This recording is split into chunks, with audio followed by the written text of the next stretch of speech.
Bueno, déjeme saludar al maestro Ricardo Sevilla. El maestro Ricardo Sevilla es escritor, periodista independiente, columnista del diario Basta y orgullosamente miembro de esta familia sin censura. Es miércoles de reportaje, investigación especial para dejar la víbora chillando. Mi querido Ricardo, te saludo con mucho gusto. Buenos días. Buenos días, querido Vicente, público memorioso. En efecto, hoy traemos nuestro reportaje especial para Sin Censura y bueno, sin duda, vamos a herir susceptibilidades en el medio de la farándula, en el medio del espectáculo y en el medio también del teatro. Y es que el actor Daniel Jiménez Cacho está furiosísimo con el presidente López Obrador. Hace unos días declaró que la propuesta de reforma electoral que plantea el primer mandatario es un atentado directo contra la democracia. Así dijo. El pasado 12 de noviembre, justo un día antes de la llamada Marcha por la Democracia, el actor aprovechó una entrevista para tomar el micrófono e invitar a la ciudadanía a que acudiera a la marcha que el domingo 13 de noviembre impulsaron los empresarios Claudio X González Laporte y Gustavo de Hoyos Walter, donde estuvo, como usted sabe, presente Roberto Madrazo, Vicente Fox, el Bester Gordillo y otros impresentables. Pero esa no ha sido la única crítica que Jiménez Cacho ha lanzado contra López Obrador. El intérprete ha dicho que el gobierno federal tiene una clara tendencia a centralizar el poder. Por si fuera poco, el histrión de 61 años también ha dicho que la Comisión Nacional de los Derechos Humanos se volvió absolutamente inútil y al servicio de López Obrador. Pero la indignación de Jiménez Cacho contra el jefe del Ejecutivo no es nueva. El actor nacido en España lleva al menos 3 años lanzándole reproches y diatribas a López Obrador. En 2019, por ejemplo, el fundador y miembro del Consejo Directivo del Teatro El Milagro, al enterarse de los recortes ordenados por la Secretaría de Cultura, dijo que la cultura nunca ha sido prioridad de López Obrador. Jiménez Cacho, cuyas amonestaciones no han cejado en ningún momento, pese a que tiene mucha chamba como actor, asegura que el megaproyecto del Tren Maya es definitivamente un proyecto neoliberal basado en consultas patito. Al protagonista de la película Bardo poco le importa que el proyecto ferroviario tenga como objetivo principal conectar destinos turísticos en el Caribe con sitios menos conocidos tierra adentro, incluidos desde luego sitios mayas históricos de los que justo toma su nombre. Sin embargo, un grupo de ex colaboradores de la Asociación Civil Arte El Milagro AC decidió conversar con nosotros y nos aseguraron que el actor madrileño, es español, nació en Madrid, es un hipócrita, así nos lo describieron, que no habla sobre los jugosos beneficios que recibió de varias administraciones anteriores. De acuerdo con esta versión, el actor pensó que el gobierno de López Obrador continuaría subsidiando los proyectos de él, de sus amigos y de su familia. Pero como no fue así, ha dejado salir toda su animadversión contra el actual presidente. Estos amigos serían, Vicente, de acuerdo con estos testimonios, el dramaturgo David Holguín, el escenógrafo Gabriel Pascal, el editor Pablo Moya Rossi y, claro, el propio Daniel Jiménez Cacho. Es importante hacer notar aquí que al acceder al portal del Teatro El Milagro se puede corroborar, como lo está usted viendo en su pantalla, que el consejo directivo de esa asociación civil está encabezado por estos mismos 3 personajes y desde luego por el protagonista de la película Profundo Carmesí.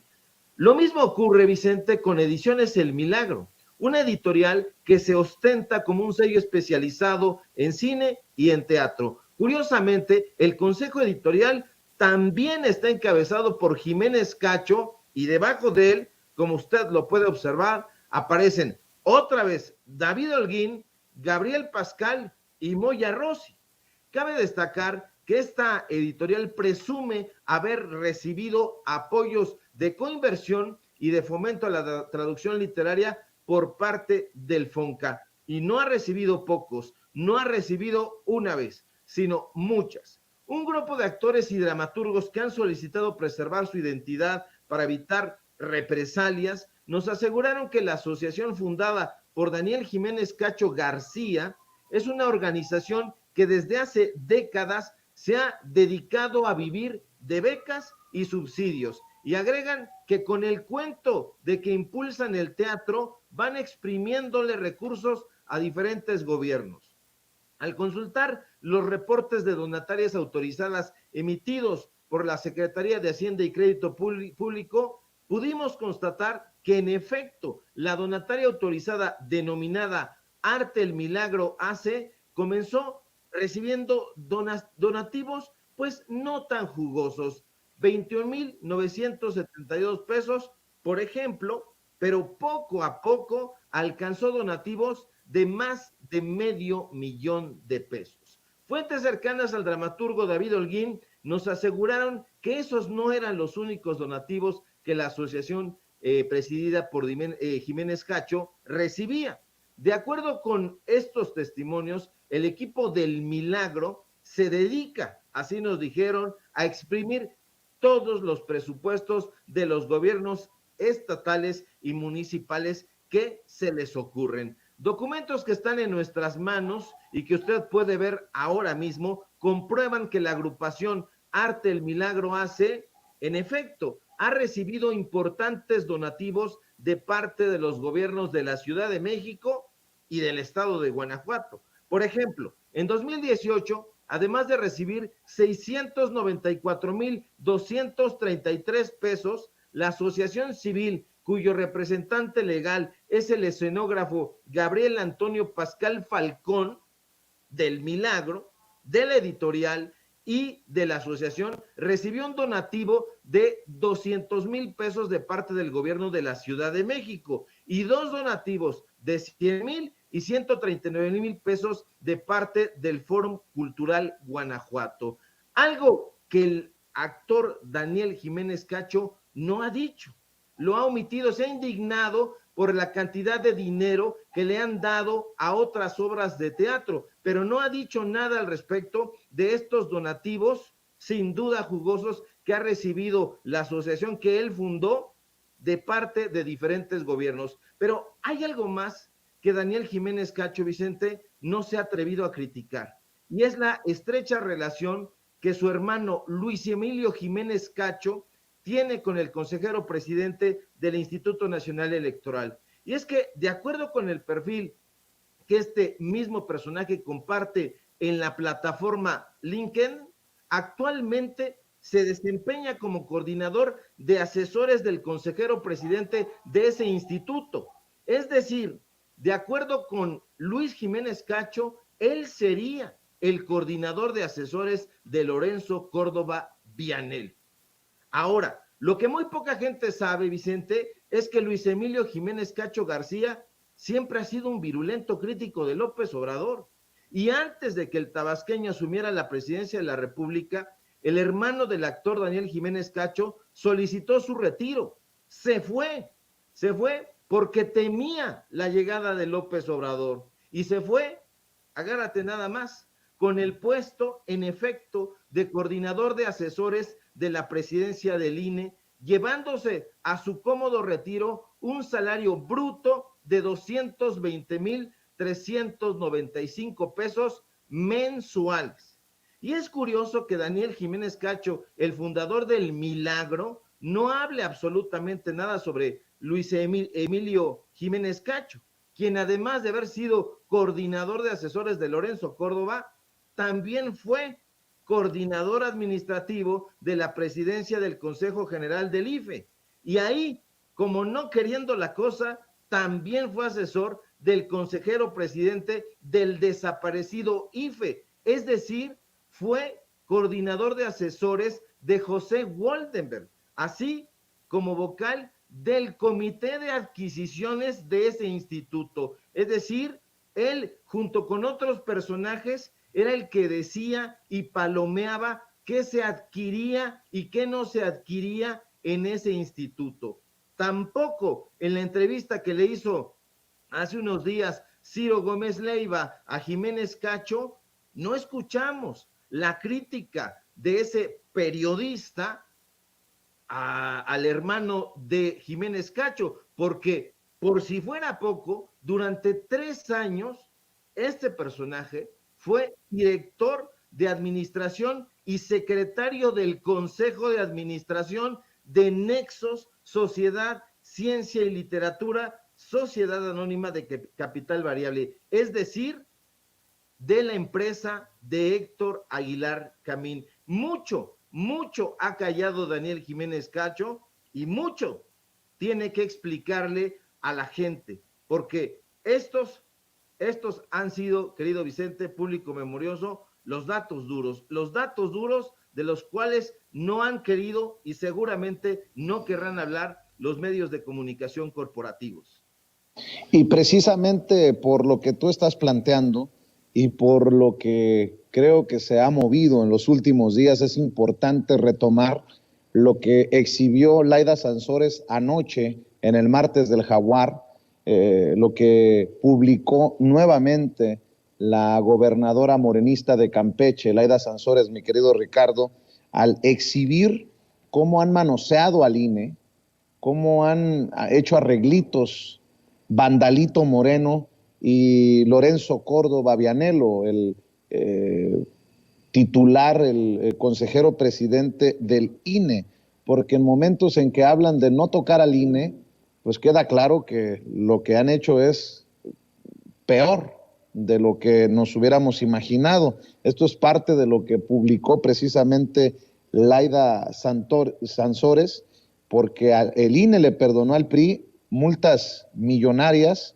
por gestiones de alito con el consejero presidente Lorenzo Córdoba, y eso también debe de aclararse. Ricardo, vamos a ver y escuchar.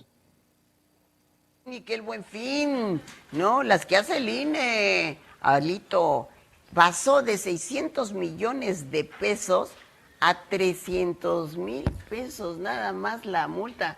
¿Cómo creen, Le han de haber dado una cueriza, ¿no? Esa de 2019. Esa sí, de fíjate. 2019. Sí, y luego eran 172 millones que debió haber pagado el PRI por todas sus irregularidades, pero les hizo rebaja del Buen Fin y le quedó en 1,400,000 pesos.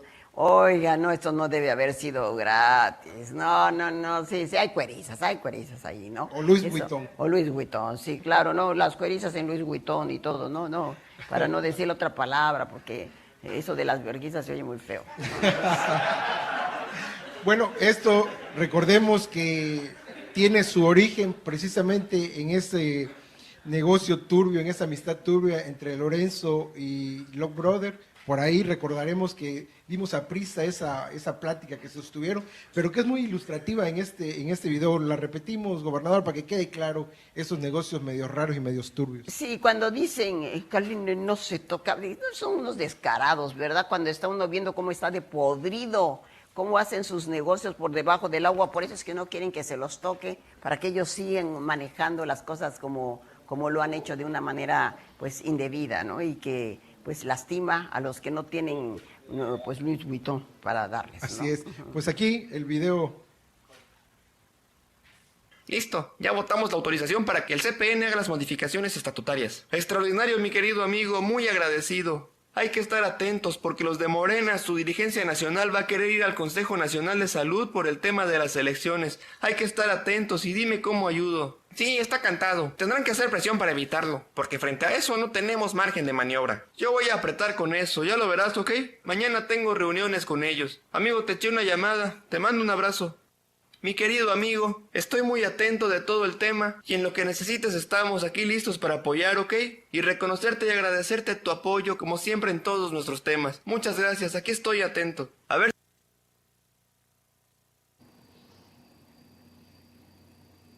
Bueno, pues entre las cosas que se tienen que aclarar, mi querido Ricardo Sevilla, ya que estás poniendo sobre la mesa esto de los arreglos en torno al INE, y por cierto, no debe de pasar de noche lo que publica Lorenzo Córdoba, el consejero presidente del INE, en Twitter: les invito a seguir el Foro Internacional Periodismo e Integridad Electoral. Y menciona que hay diferentes mesas. Por ejemplo, hoy una mesa que estará siendo inaugurada por Edmundo Jacobo, el secretario ejecutivo, que tendrá como participantes, entre otras, a Joanny Sánchez, una importante youtubera cubana. También estarán participando personajes como Raúl Olmos, de Mexicanos contra la Corrupción y la Impunidad, Daniel Moreno, de Animal Político, Roberto Zamarripa, del periódico Reforma, Héctor de Mauleón, del periódico El Universal, Sandra Romandía, de la revista MX. Estarán participando personajes mañana como Carlos Bravo, regidor, lo ponen como analista político. Mañana habrá una conferencia magistral con la filósofa española Adela Cortina y presentada por Ciro Murayama. Tendrá la participación también de Mario Campos, este periodista de Foro TV. En fin, pura figura importante de los medios de comunicación, pero no veo por ahí algún youtubero. Me imagino que nosotros los youtuberos no tenemos cabida en estos eventos de periodismo e integridad electoral, en este foro internacional promovido por el INE, mi querido Ricardo Sevilla. No, no nos van a invitar, querido Vicente, ni a los youtuberos, ni a los periodistas independientes, a los periodistas libres, a los periodistas críticos, porque ellos saben perfectamente que esta serie de reportajes que nosotros hemos ido publicando en las últimas semanas, a propósito del manoseo que le han dado al Instituto Nacional Electoral, los va a afectar. Ellos no aceptan la crítica. Ahí nosotros, si hubiéramos sido invitados, por ejemplo, les hubiéramos preguntado o le hubiéramos extendido el cuestionamiento a la audiencia que se reúne ahí. ¿Por qué no nos han dado respuesta en el Instituto Nacional Electoral sobre los contratos que el dueño del financiero, a través de la empresa Comcelat, ha recibido? Contratos millonarios. ¿Por qué no nos han respondido Carmen Aristegui, Javier Solórzano, Pedro Ferriz, sobre Ivo Gaitán, el personaje que la semana pasada nosotros aquí en Sin Censura desnudamos, exhibimos que a través de la empresa Fluxus ha recibido también contratos millonarios de parte del Instituto Nacional Electoral? Y hoy, al hermano de Daniel Jiménez Cacho. Esta es una defensa coordinada que se está haciendo desde las columnas de estos medios de comunicación corporativos y desde las pantallas y los micrófonos de Ciro Gómez Leiva, de Radio Fórmula, de Grupo Imagen y de todos estos medios de comunicación, mal llamados medios de comunicación tradicionales. Por eso, justamente, querido Vicente, no nos van a invitar. Pero todo esto que nosotros estamos presentando con facturas, con contratos, con imágenes, con testimonios, es algo que ellos no pueden tapar con un dedo. Y sin duda, tarde o temprano, la reforma electoral va a ser necesaria. Ya es necesaria, pero va a ser ya incuestionable.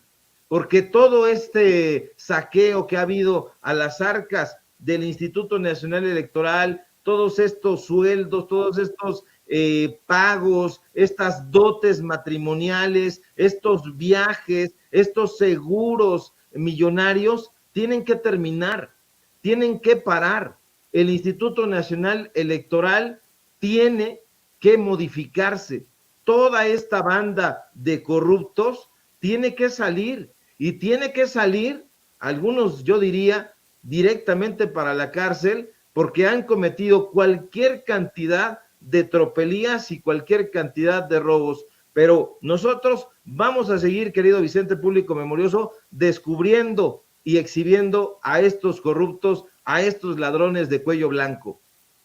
Oye, mi querido Ricardo, si bien es cierto, somos muy críticos de un foro internacional de periodismo e integridad electoral.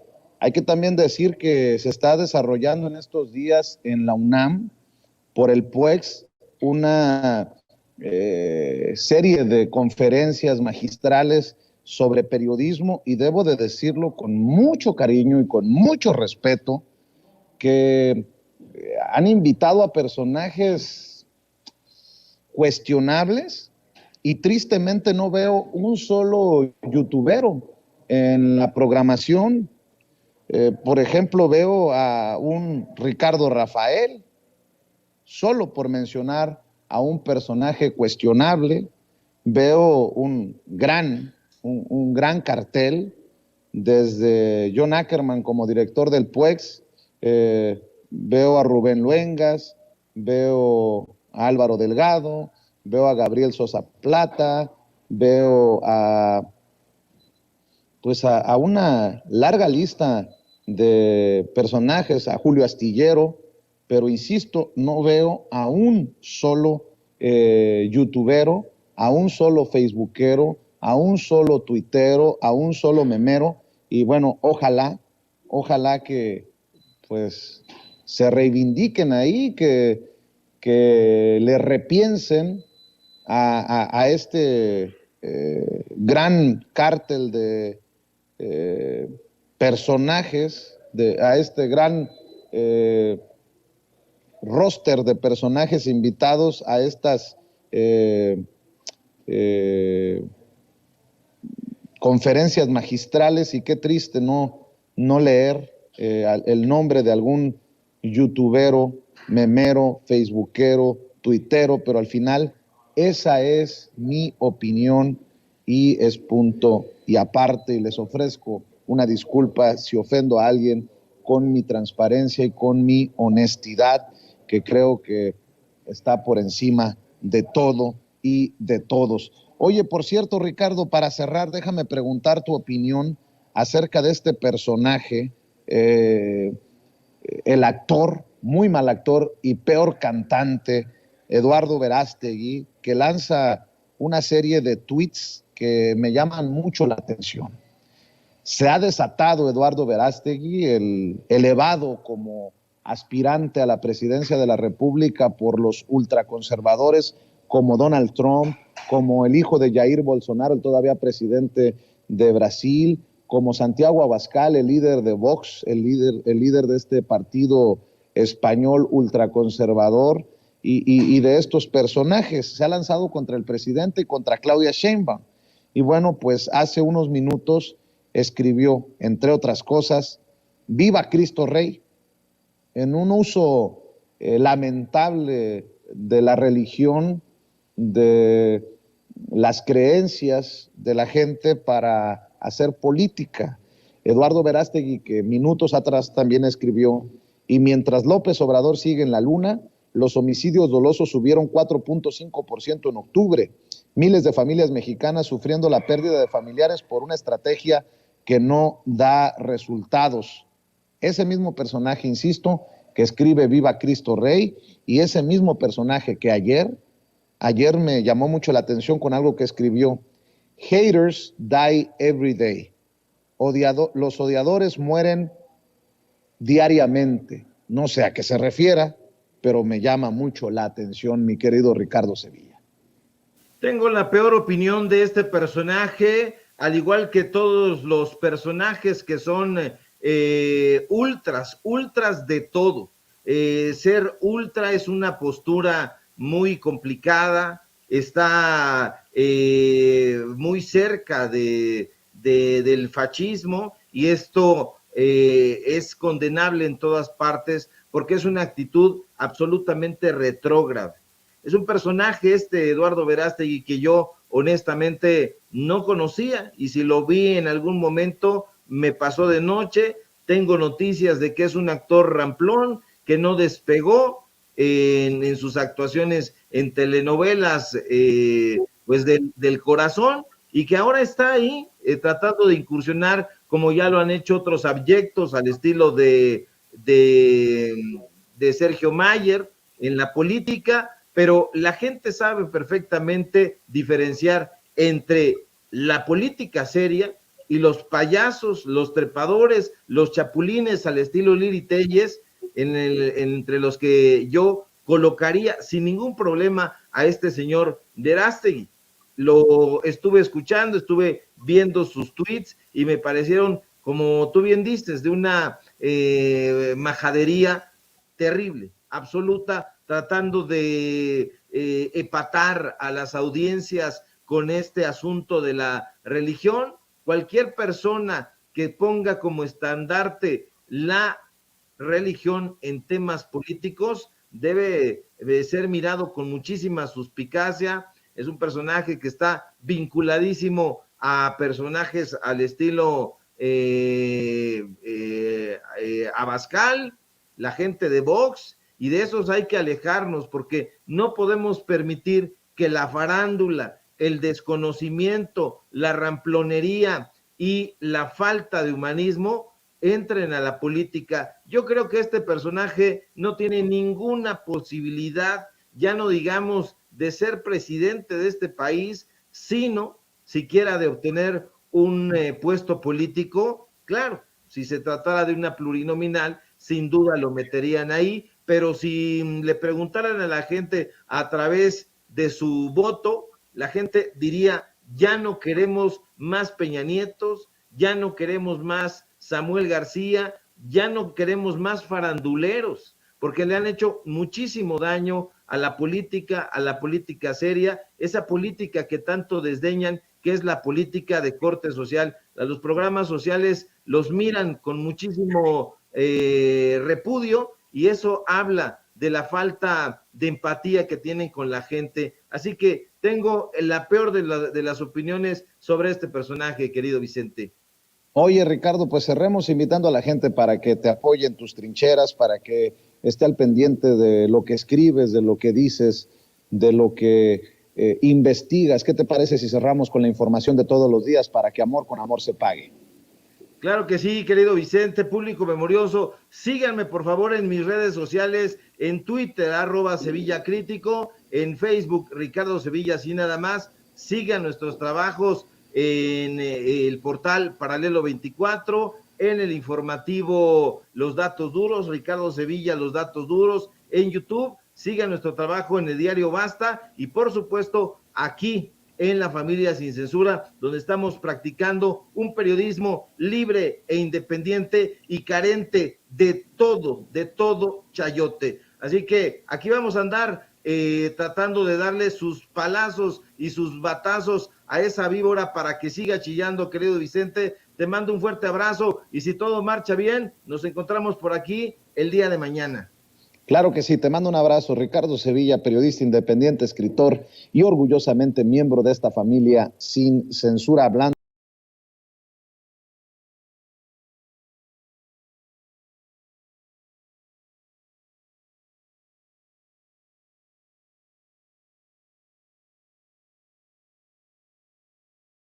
a nuestra corresponsal Alina Duarte. Mi querida Alina, el presidente nuevamente levantándose, erigiéndose como líder regional al mencionar su punto de vista sobre lo que ocurre en Perú en este intento de desestabilización, de golpear y de tumbar, ¿por qué no decirlo?, al presidente Pedro Castillo, elegido democráticamente por el pueblo de Perú. Y bueno, pues las reuniones con los presidentes de Ecuador, Colombia y hoy Chile. Mi querida Lina, te saludo con mucho gusto.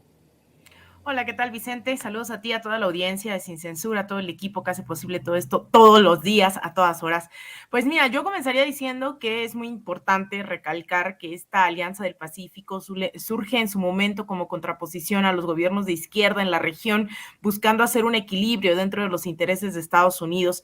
Obviamente, quienes la integraban eran miembros de la más férrea ultraderecha en América Latina, personajes como Iván Duque en Colombia o como los herederos años del pinochetismo en Chile con Sebastián Piñera, en Perú, pues obviamente y lamentablemente los gobiernos neoliberales habían sido pues la constante durante varias décadas, e incluso la situación peruana pues nos lleva también a entender, ¿no?, que esta no sería la primera vez que se le está negando a Pedro Castillo, justamente por la irrupción. Lo que ocurre en Perú es que durante los últimos años, cada 6 meses, cada año ha habido un cambio de gobierno, un cambio de presidente, si no es que asume el presidente del Congreso, les dan golpes de Estado, etcétera.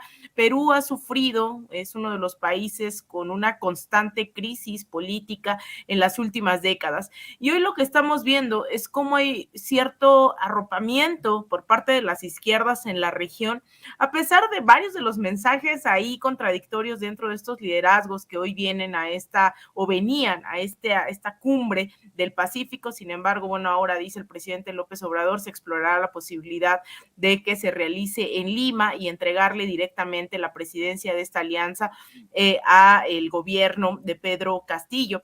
Y digo estas contradicciones de estos gobiernos porque, a diferencia de la que se llamó la primera oleada de gobiernos progresistas, había mucho más afinidad ideológica.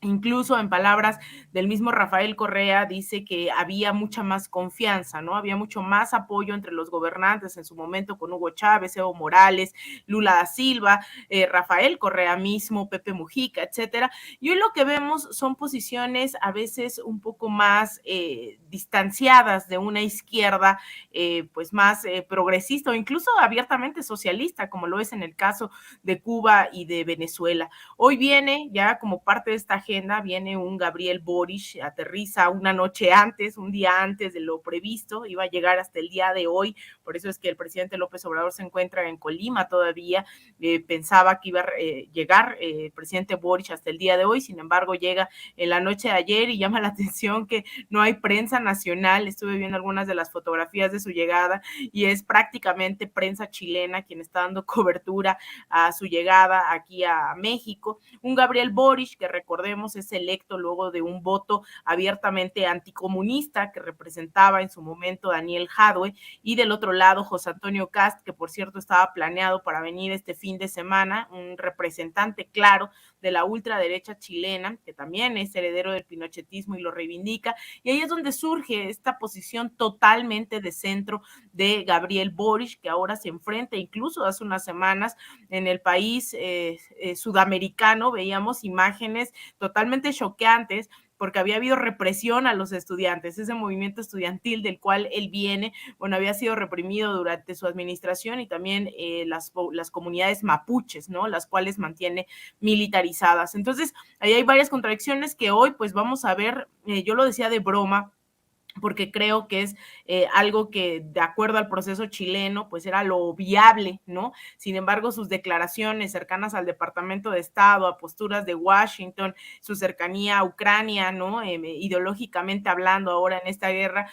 pues llaman la atención, y yo decía, falta que Gabriel Boric hoy se sume al canto de yo defiendo al INE, y eso lo digo más en broma que realmente que sea cierto. Sin embargo, sí es evidenciar su postura de centro, ¿no? Ha girado mucho al centro, más allá de lo que se esperaba un gobierno medianamente progresista, no ha sido así hasta el momento, sabemos que ha gobernado durante muy poco tiempo, a diferencia de un Gustavo Petro, que ha llegado arrasando absolutamente todo, proponiendo la reforma tributaria, proponiendo restauración para los pueblos originarios, una agenda también abiertamente junto con Francia Márquez feminista, y es a él, al presidente de Colombia, a quien va a recibir el mismo presidente López Obrador, lo dijo esta mañana, el día viernes, mientras mañana va a recibir a Guillermo Lasso, que es pues un ex bancario que siempre compitió en las elecciones en contra de Rafael Correa, y fue hasta ahora que le impidieron a Rafael Correa por toda esta persecución que tiene encima, acusada de influencia psíquica, le han impedido regresar a Ecuador, y compite contra Andrés Arauz, un joven que de hecho, si no mal entiendo, ahora todavía está aquí en México, en donde estudió su doctorado, y gana Guillermo Lasso la presidencia de Ecuador, con una agenda abiertamente conservadora, y ahí lo va a recibir el día de mañana. El presidente López Obrador manda también esa solidaridad a Pedro Castillo, luego de este contexto que les digo tan abrupto, que no es nuevo, es bastante característico de al menos los últimos 15, 20 años en Perú, un presidente que llega a donde se encuentra ahora, ¿no? Al Ejecutivo, luego de una campaña atroz en contra de Verónica Mendoza, que era, digamos, la candidata de las izquierdas latinoamericanas, de la izquierda organizada dentro de Perú, la atacan tanto que pues se les llega a colar por ahí alguien como Pedro Castillo, le han hecho la vida absolutamente imposible durante esta gestión, lo han intentado quitar de la presidencia ya en múltiples ocasiones, ha cambiado ya más de 3 ocasiones todo su gabinete, ha sido bastante complicada, incluso también ha tenido que ser mucho más conciliador con las derechas para que le permitan gobernar, lo cual tampoco ha ocurrido. Entonces creo que el arropo que le da el presidente López Obrador a Pedro Castillo no es menor, es algo que pues me parece fundamental dentro de la hermandad latinoamericana. Son estos momentos en que juntos y juntas se puede combatir a esa derecha abiertamente golpista, y sobre todo creo que hoy da cuenta el presidente López Obrador, más que en otras ocasiones, la necesidad de esa unión latinoamericana progresista, ¿no? Invitó a presidentes que hoy no pudieron acudir porque se enfermaron, porque la agenda, etcétera, como Lula da Silva, Alberto Fernández, que no son propiamente de la Alianza del Pacífico, pero se les invitó, creo yo, y esa es mi conclusión, no lo ha dicho el presidente ni mucho menos, creo por esta necesidad de alianzas más claras y firmes en contra de esta derecha regional que hoy ha sido mucho más descarada. Nos había dado algunos focos para analizar durante estos 4 años, sin embargo ahora es más claro que nunca en dónde se están organizando, por qué lo están haciendo, y creo que también nos corresponde, ¿no?, a este grupo de países progresistas latinoamericanos hacer algo al respecto, y ese hacer algo al respecto no es adoptar las formas antidemocráticas de la derecha, ese hacer algo al respecto es consolidar los espacios que en algún momento la derecha latinoamericana desarticuló, como la UNASUR, como la CELAC, como el ALBA-TCP, organismos que surgieron para hacer contrapeso a los intereses de Estados Unidos en la región y las derechas, y creo que hoy retomar estos espacios de diálogo, de solidaridad, de cooperación, me parecen fundamentales, Vicente.